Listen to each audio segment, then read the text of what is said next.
গুড্ডি গুড্ডি কেমন আছিস রে? আজকে গুড্ডির আজকে পার্বো ভাইরাসের 12 দিন শুরু হচ্ছে। খাওয়া দাওয়া এখনো নর্মাল হয়ে গেছে, মানে একদম প্রথমে যেরকম খেত সেরকম খেতে পারে না, কিন্তু যে একটু খাওয়ার পরিমাণটা বাড়িয়েছে।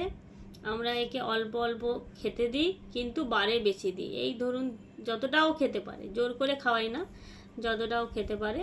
নিজের থেকে জলটা অনেকটা বেশি খায়, এই সময় খাবেও, কারণ বডিটা ডিহাইড্রেট হয়ে থাকে।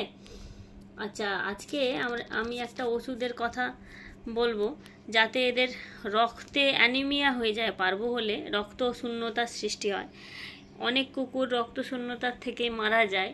সেটা যাতে না হয় তার জন্য একটা খুব ভালো মানে প্লেটলেট ইনক্রিজ করবার মেডিসিন ডাক্তারবাবু দিয়েছিল ওকে।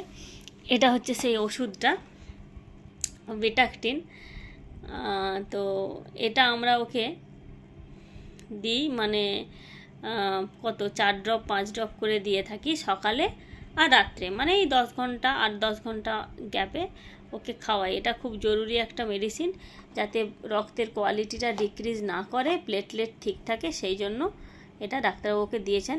করোনা ভাইরাসের 5th ডেজ থেকে আমরা এই মেডিসিনটা ওকে খাওয়াচ্ছি। মানে যখন ও একটু কিছু অল্প খাবার মতো পজিশানে আসলো, জল বা ওআরএস, তখন আমরা এই মেডিসিনটা এর থেকে চালু করেছি।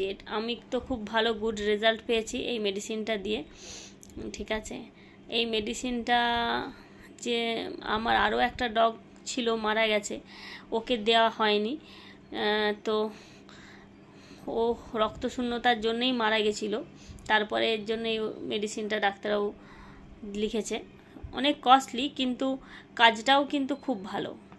যখন বাচ্চা সুস্থ হয়ে যায় তখন দামটা তো আর ম্যাটার করে না।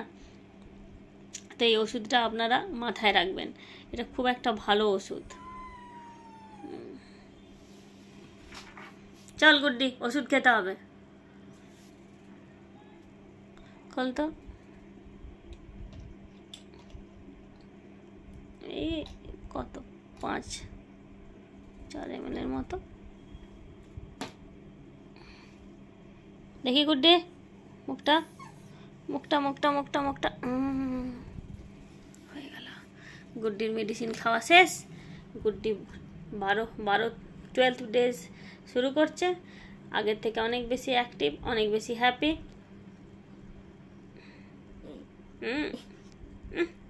গুড্ডি